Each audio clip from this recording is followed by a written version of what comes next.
Hey everyone, GuardianE here with another live reaction and first impression video for Fire Emblem Heroes. Today we should be getting the reveal of the next set of special heroes to launch into the game that is going to be spring themed, and as you can see to the left hand side here we already have the silhouettes and there's a lot of guesses being thrown around. I think the most common guess for the left silhouette there is Bartre. Certainly makes a lot of sense. He's got those big burly muscles, he's got that signature hairstyle, so I could definitely see it. Sort of an unusual pick. Don't know if it would be a young Bartre or an older Bartre, but I could definitely see him being represented here. The silhouette on the right-hand side looks like it is a female, sort of lithe in body type. I think common guesses were Est. Naturally, I think Est is probably going to be on this banner to round out the spring White Wings, because we did obviously have Katria 2 years back and Paula last year, so it naturally makes sense that we would get Est this year as well. However, it does seem like the silhouette has a ponytail, so that wouldn't be Est, of course. The hairstyle looks a little bit different as well up front, so it could be Flier, potentially. We could get a banner where it has Bartre and his daughter Flier. They could even be a duo unit for all we know. And I would expect, traditionally we have gotten duo units very commonly on special hero banners, so I definitely could see that happening here as well. It's also been a relatively common element of the spring banners to feature original characters or Fire Emblem Heroes characters themselves, so whether or not that actually comes to fruition here, I'm not really sure. By that I mean, of course, like Alphonse and Sharena and Veronica and Bruno, so we might see some representation there, possibly. But I think at the very least, Est, I think, is a shoo-in duo unit, most likely. Probably Bartre over there, and then we'll kind of see what else falls into place. But let's begin and watch the trailer together for the first time. Alright, let's get started. I'm looking away. I'm pretty excited. I always love the spring banners. Alright, so I'll look back right about now. Alright, first up, okay, there we go. Springtime Flier. There's Est. Happy to meet you. Okay, so she is going to be a Flier. They're not going to... I was kind of expecting the White Wings to complete kind of the movement triangle here. Okay, so she's a Blue Tome Flier. Next up is going to be the Student of Spring. Okay, so it is Flier. She's going to be a Flying Axe user. Bun Bun Baton. Alright. I like that giant Fae in the background. What? Really? Vernal General. Narcian. Flying Lance user. Lots of flying units, which is kind of expected. I think spring banners have had a lot of flying units in the past. Oh, that good execution on that voice line. Alright, so we are getting a duo unit. Dragonkin Duo. It's going to be Idunn and the little baby Fae. Zephyr Breath, Sturdy Stance 3, Vengeful Fighter 3, Go Dragons. So what is she? She is a... Oh, they updated the dragon sprite. See, that's what we need. That's what I've been asking for so long, is give us fun little updates to the actual dragon sprites themselves. Okay, so... what do we got here? Have their duo move. What happens? They get increased movement, it looks like. Is that accurate? Or she... we can take a closer look. I have notoriously been wrong about whatever the duo move does in pretty much every instance, so... Okay, she tanks that and strikes back. Yeah. And Faye's War Cry. Okay, so Paralog Story, Familial Festivities. Very interesting. And we will take a quick pause here just to see what the enemy units are. And it does look like Bartre is down there, and he looks ridiculous. He is a sword unit, does have his mustache. And yeah, he certainly looks like something else. We don't get a look at his art this time around, unfortunately, but I'm sure that will be dropped pretty soon. So we will get Bartre for free. That's, I guess, not terribly surprising, considering his overall popularity. Let's go ahead and pause here. So special heroes are here, starting on the 18th all the way up until April 17th, so we have obviously 1 full month to pull these units. It's worth noting that Narcian, Vernal General, is also available as part of the 4-star focus pool, so you will be able to pull Narcian both as a 4-star and a 5-star unit, meaning that it is going to be pretty easy to pull him overall, comparatively speaking. So it looks like things are a little bit lopsided as far as the color distribution goes. We've got 2 blues on this one. Both Narcian and Est are blues on the banner. We have Idunn, the duo unit, as the red. So the general consensus was accurate. We were getting a Bartre, just not on the banner itself, and Flier is on the banner. And both of those were the 2 silhouettes that we showed at the beginning of the video that they had provided to us earlier, or yesterday evening. Plenty of flying representation, no original characters, so no Fire Emblem Heroes-based characters at all. Narcian's kind of an oddball pick.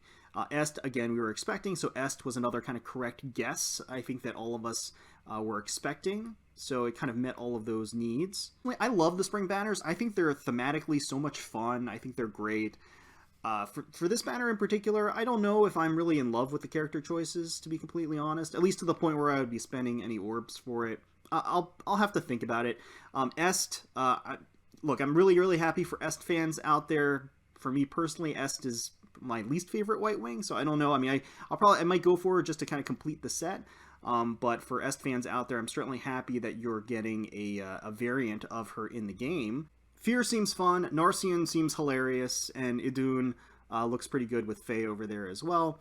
So let's take a closer look at their skills and their art, just kind of evaluate them as a whole as we kind of rewatch the trailer and break it down together. Alright, so first up, Springtime Flyer. We do have the Est rounding out the White Wing trio for the spring banners. Brianna Knickerbocker is reprising her role as Est, and yeah. The art's very festive, very appropriate, I think, for Est, and very appropriate, certainly, I think, for the theme. Just a lot of pastel colors. Really nice. The green works well with the pink. I think it all kind of jives together. She does have some rather poofy pants there, and poofy shoulders. And she's got kind of a little cute bunny face attached to the ears on top of her head, similar to Spring Lucina way back when for the first spring banner that we got. So, yeah. So let's keep going. Happy to meet you. Alright, so let's take a quick look at her skills. So we've got Eagle's Egg. This is going to be a green, or a blue tome, excuse me. Might is 14, range is 2, grants attack plus 3. If unit is within 2 spaces of an ally, grants attack speed defense res plus 5 to unit, and neutralizes unit's penalties during combat. Interesting. So it's not inheritable, for one thing. Grants attack plus 3, which is always solid. And then it just gives her an overall plus 5 to all of her stats and neutralizes penalties during combat. So any debuffs on her, any debuffs on her stat line in general will get neutralized in combat as long as she's within 2 spaces of an ally, which is a very easy condition to meet. Honestly, this is actually a pretty solid tome. Plus 5 to all stats is a powerful effect.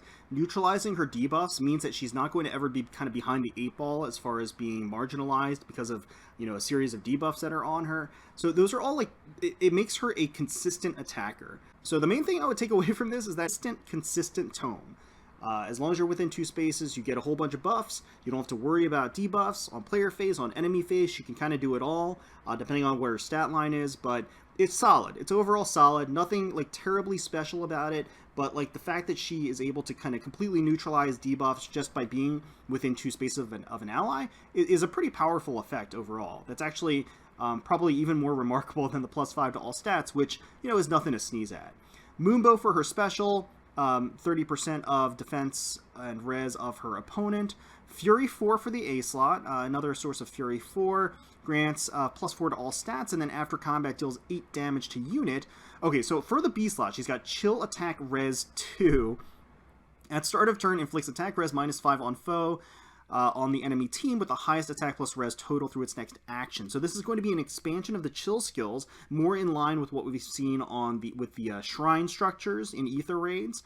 So they're kind of incorporating that and adopting it into the B slot skills. I think that's a natural progression for the chill skills themselves. There's still obviously merit and value in having the singular chill skills, because the singular chill skills like chill attack and chill res debuff by 7. And that -7 debuff is on one particular stat, so it maximizes that debuff, whereas the chill attack res or any other combination in the future that we see is going to be -5 to both stats, so together is going to be a total -10 debuff, but only 5 on each particular stat line. And then Hone Flyers for the C slot. Hone Flyers is always a good skill to have. It's been there since the beginning of the game, but still a very, very powerful effect even today.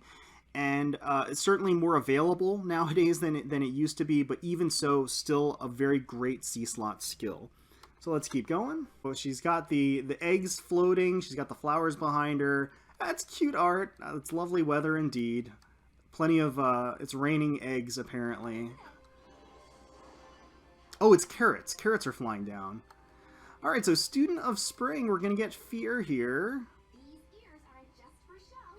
Alright, so Kaya 8 reprising their role as the artist for Flier, and Kaya 8 always does a solid job. I think they did a great job here as well.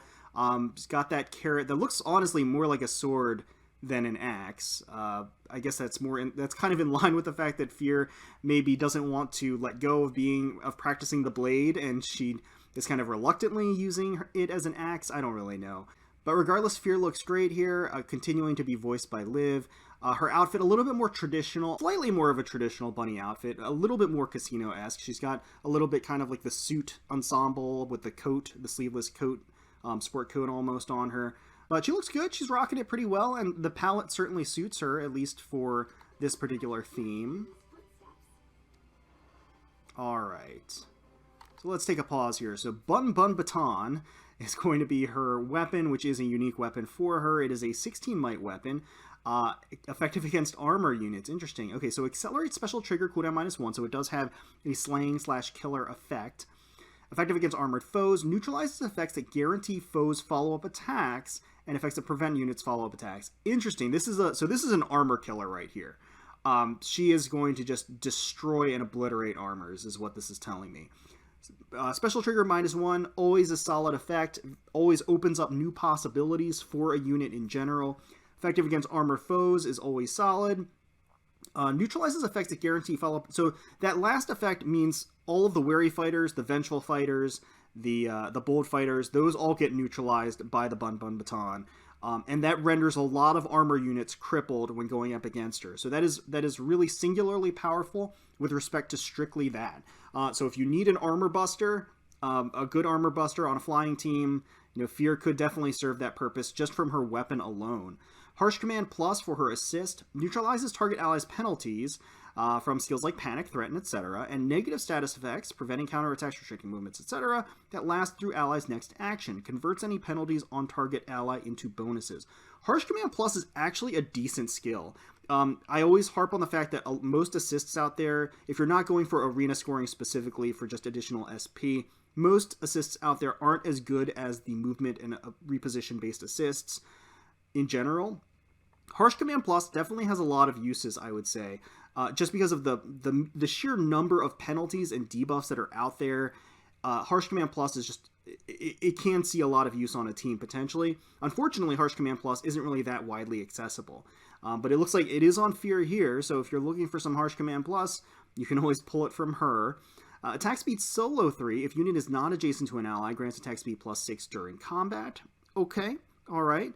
And Air Orders 3 for the C slot. At start of turn, grants the following status to adjacent flying allies for 1 turn. Unit can move to a space adjacent to any ally within 2 spaces. Air Orders is actually really, really solid for a flying team. Honestly, I wish I had Air Orders to spare because I could toss it on a flying team for Ether Raid defense and things like that. Flyer formation in general is just a very, very powerful, sneaky skill that you can put on a flying team, and Air Orders just kind of makes your entire fleet that's flying through the air able to utilize flyer formation. So it's great. It's great in that respect and a really, really good skill. Flier comes with a lot of great stuff. I would say that she's kind of just decked out with coveted skills.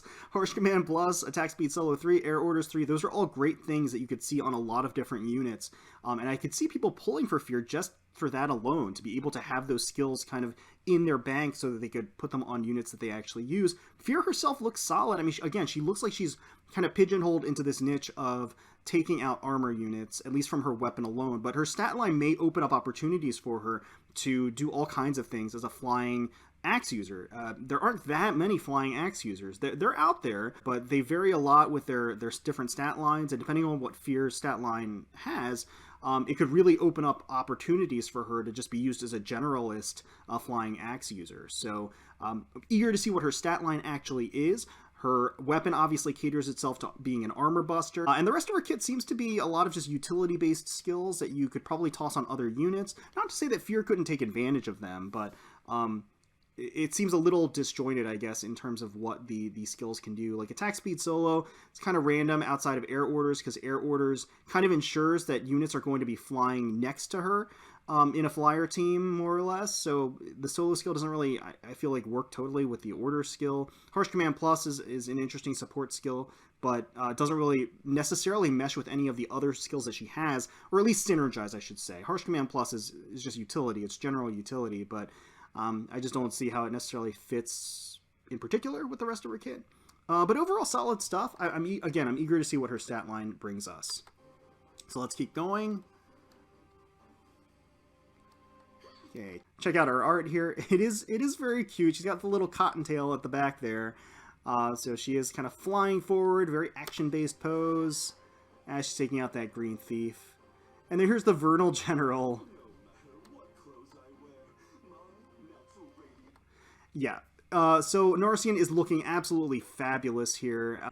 He's going to be a flying lance user, both the artist and voice actor reprising their roles, and yeah, like I said, Narcian looks absolutely fabulous here. That color palette absolutely suits him, the purple and the red, and then he's got that golden fork with a where he speared a carrot at the end of it. Yeah, no, he's rocking it. He's definitely rocking it. He's got almost a Mad Hatter-ish look to him a little bit. I think the color palette is what kind of leads me to think that. But the fact that he has kind of the open chest with the chains, and then he's got that vest underneath with the overcoat, and then the poofy shoulders and arms. I don't know, and then the cape in the back. Plus he's got that chain off to the side, which kind of reminds me of a pocket watch. So I guess that's what's making me think of like Alice in Wonderland and like the Mad Hatter sort of thing. Also, just Narcian and Narcian's, I guess, narcissistic nature kind of yields itself to being sort of an eccentric Alice in Wonderland-ish character. Maybe I'm just seeing things, but I kind of get that vibe. So I think they did a great job on his art, and his voice lines sound pretty hilarious as well. Let's keep going and see what the 4-star focus unit on the banner is going to have. So let's pause here. He has an inheritable weapon, Guilt Fork Plus. It's 14 Might Spear. If unit is within 2 spaces of an ally, grants attack defense +5 to unit and neutralizes unit's penalties to attack and defense during combat. Okay, that's actually really interesting. It's a mini inheritable version of Est's weapon, or Est's weapon effects, I should say. So it's a lance, obviously. It's melee. It doesn't have the attack +3. It doesn't have any of the other effects. It doesn't give +5 to all stats, but it does give +5 to the 2 that matter for him, which is attack and defense, right?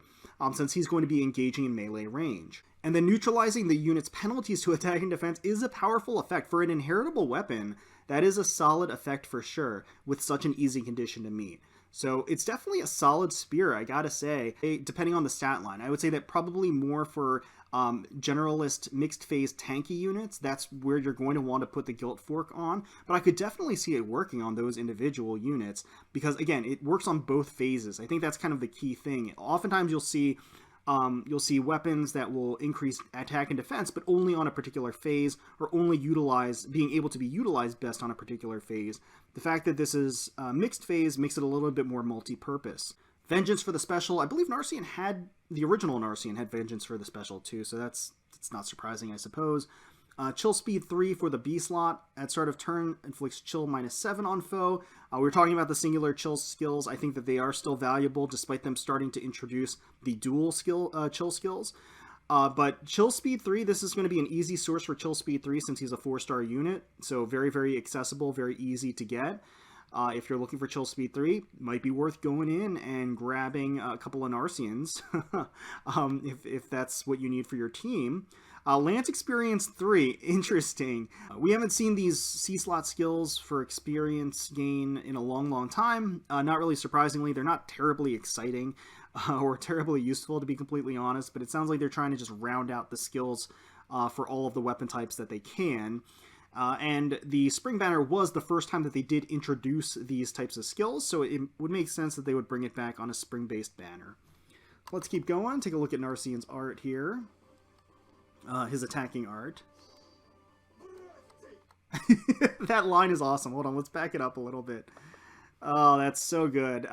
Great job on that line. Narcian posing dramatically for the camera with a little wink. Actually, it kind of looks like Narcian's doing billiards right now, like he's playing pool. The fork should be on top of his fingers there, if that were the case. But he's definitely, I could definitely see some Fae edits where they would put Narcian on a pool table. He's definitely posed for it, and he's even got the one eye closed. But yeah, no, they did a great job on the art. It looks definitely fits and is very suiting for him. Let's keep going. Very cool. And that weapon just looks awesome. Alright, so we got Dragonkin Duo, excuse me. Alright, so we've got Idunn going to be a Red Dragon Armor unit. An Red Dragon Armor Duo unit. So we've got the pair of Fae and Idunn here. Fae looks cute here. She looks pretty adorable. She's got a little basket of eggs. Maybe they're going scavenger egg hunting. I don't know. And then Idunn over here has kind of an unusual outfit, to be honest with you. Because it looks like it's a full-length dress, but it also has like a suit buttoning at the top there. And it obviously it's meant to be an overcoat, but it looks like a lab coat, to be completely honest with you. Like that white looks like a lab coat. So it looks like she's a professor, like toting around her kid in this art.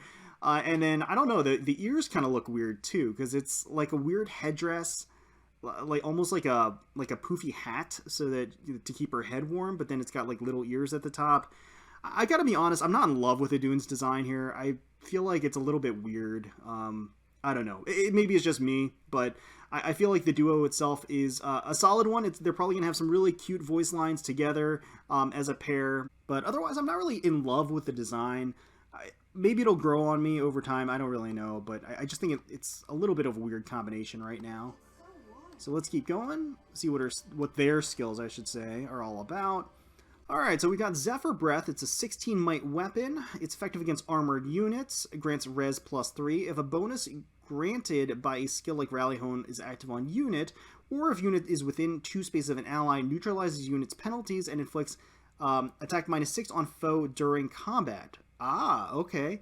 And foe cannot make a follow-up attack, and then adaptive damage. So sort of true to Idunn's original incarnation in Fire Emblem Heroes, this version, this duo unit looks super, super tanky. Res +3, effective against armor units is always good. But yeah, the res +3, and then, of course, it inflicts attack -6 on foe during combat. So just furthering the notion that she's just, she's going to get those dings on her, more or less. The debuffs to her defensive stats aren't going to be affecting her at all, as long as she is within 2 spaces of an ally. So yeah, she's going to be able to tank a lot of hits, tank a lot of damage. Now, of course, the issue being that a lot of people, I think, overstate a little bit, is her being an armor dragon means that she has 2 different weaknesses, which is true. That is true. Obviously, you could put Svalin Shield on her to neutralize the armor effective damage on her. But, otherwise, it's a consideration. I don't think it's necessarily a huge one. I don't think it's as impactful as people make it out to be. I think she is still going to be extremely, extremely tanky with this skill set. Iceberg, for the special, boosts damage by 50% of units res. Naturally, that's going to be great. Her weapon gives her +3 res innately. And then she's just going to be able to... Her stat line is probably going to have some exceptional defensive stats. Sturdy Stance 3 for the A slot. Okay. If foe initiates combat, grants attack and defense +6 during combat, and inflicts special cooldown charge -1. So basically a guard effect, more or less, built into the Sturdy Stance 3. So that is actually really great. Obviously, her being super tanky and being enemy phase based makes her most susceptible to taking damage from specials. Really powerful specials on the enemy team. But the Sturdy Stance will allow her to tank those attacks without charging the opponent's special, which is going to be very, very great for her longevity. And then you've got Vengeful Fighter 3. It's essentially going to give her additional charge on her special, while Sturdy Stance 3 neutralizes the charge on her opponent's special. And then Go Dragons for the C slot skill grants attack speed +4 to dragon allies within 2 spaces. The goad skills are always solid, and her being super, super defensive means that she probably wants stacked defensive goads on her, or I should say wards on her, where she provides the goads to her allies, if that's the kind of the team setup that you're going to go for. So yeah, I do think that Idunn is going to be extremely tanky, like super tanky, and obviously going to obviate any debuffs on her, very similar to her original incarnation. And unfortunately, just like her original incarnation, she is a red dragon, so and a red armor dragon. So there's not a lot of diversity there, especially if you want to run both Idunns. I think they both kind of share a similar role, so to speak, which is a little bit unfortunate. When you have multiple variants of a unit, you kind of want them to diversify a little bit to make things interesting, and it kind of just seems like she has just the same sort of role. Now, we don't know what her duo skill is yet, so let's keep going and reserve judgment before we see that.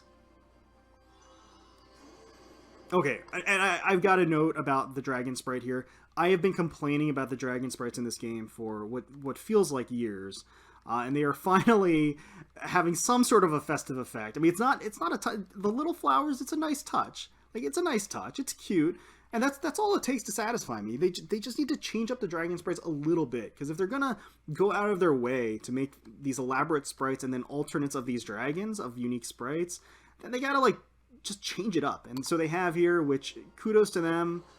It looks awesome. Oh wait, I missed her. I got distracted by the flower. So yeah, we've got Faye kind of reaching up. That's pretty cute. And then we've got Idunn kind of just staring at the floating egg there. Like I said, the art looks great. I guess I'm just not super in love with the designs, but I mean, it looks good. It looks solid. So let's keep going. All right, and so let's see if we can try to interpret what the skill is doing. So she can already move 2 spaces and attack Altina, and then she would die. So it looks like she would be taking effective damage against Altina. And it looks like she has 3 cooldown charge. Anything else I'm missing? Let's just see. All right, and she doesn't have any buffs on her at all. So let's see her enact the duo skill.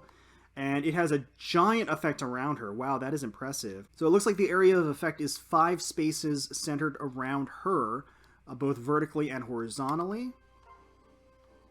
And then there they go. And then so it buffs all of them. And it looks like it buffs... okay, it buffs both the defensive stats. 7... so +6. So it's +6 to both defensive stats. Is that right? Yeah.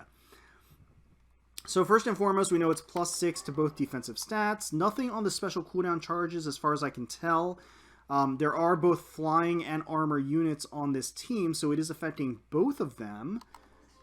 And then let's see what other effects there are, if any. Alright, so she doesn't take effective damage anymore from Altina. Okay, so it does neutralize dragon effectiveness, essentially, it looks like. So at least on her it does, and probably on her allies as well. So Altina had the dragon effectiveness buff on her from Naga that was sitting next to her. So she did get that buff, and it is neutralized by Idunn's duo skill here. All right, so that's pretty good. I mean, we were just talking about how people often claim that dual effectiveness is kind of the downfall of units like Idunn. And then now we have a duo skill that basically neutralizes the dragon effectiveness effect.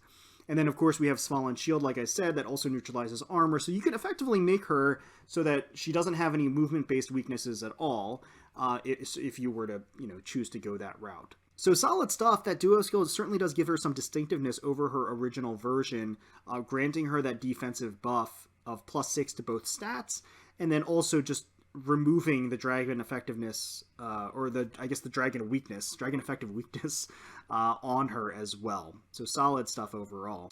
So here we are once again, Familial Festivities starting on the 18th. I think overall Idunn is sort of the prize of the banner. She does have the most unique skills, the most unique effects, obviously being a duo unit. She kind of has those things stacked for her. Est is probably the next most built out and cohesive unit, I would say, in terms of what she offers. She just has a lot of stuff that's useful. Flier, like I mentioned, is going to be an armor buster, at least at the outset, and certainly depending on her stat line could be way more useful in other respects. The skills that she has are relatively rare and useful, so I think people could definitely go for her in that capacity. And then Narcian. Narcian has chill speed, for example, and actually a pretty unique lance, and an inheritable lance at that. So I could certainly see people going for Narcian because his art is fantastic, and he sounds amazing in his voice lines, and his weapon effect and weapon animation is actually really cool. So I could definitely see people shooting for Narcians in order to be able to inherit that spear onto their lance users, because again, I think it's pretty potent for an inheritable weapon, and a seasonal inheritable weapon at that. So those are my thoughts on the banner as a whole. I gotta say that me personally, I'm a little disappointed in the banner itself, just because there aren't any characters here that I would really love to go for. Nothing really stands out for me as a must-have or somebody that I really have to go in for, and none of them are screaming for me to get them for skill fodder either, to be completely honest. So, and the one, like the duo unit that's the most unique, I kind of have weird issues with with the design choices. So again, I'm not in love with this banner, and I don't really think I'm going to be going in super hard. Traditionally on spring banners, I do go in, giving my orbs and waiting to see what the next legendary / mythic hero is going to be, and then just kind of go in on that. We'll see. I'll play it by ear. I may go in a little bit, but let me know in the comments below if you're super excited for any of these characters or the banner itself. If any of these is your target, who you're going to be going for specifically. Hopefully you guys enjoyed the video. If you did, please feel free to leave us a like, comment, and subscribe to the channel for more Fire Emblem Heroes content. We thank you all so much for watching and taking time out of your day to spend with us. We really, really do appreciate it. And until next time, let's protect those skies.